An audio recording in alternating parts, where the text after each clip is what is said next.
Good evening, Latino Student Union, Latino students, Latina students, Latino faculty members, and Latino Student Union Organizing Committee. Good evening.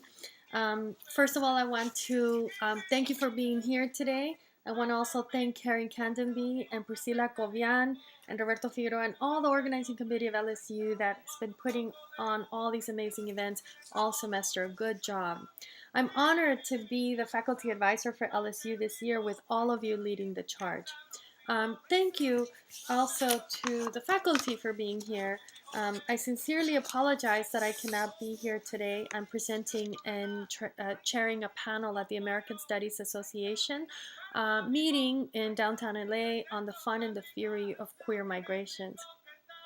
Because I could not be here, I asked the LSU co-chairs to share a message with all of you in the room today, and particularly new students that I don't know. I'm an alum of class of 1996. I was born in Honduras, but lived most of my life in Los Angeles, California. So I consider myself an Angelina most of all. I teach in the Chicano Latino Transnational Studies Field Group on topics related to health, Central Americans in the U.S., Latin American social movements, gender, labor, and sexuality, and queer studies.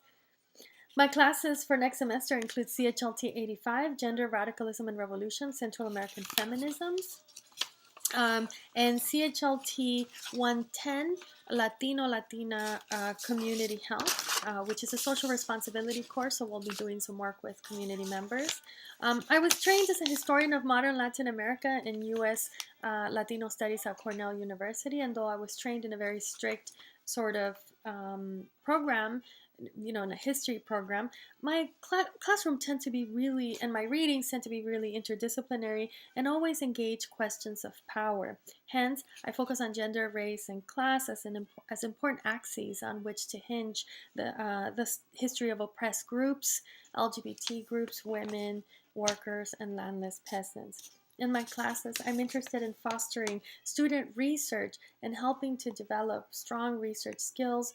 I want students to think outside the box and use alternative methods of doing research that seek to give voice to bottom-up processes, such as oral history methodology, for instance.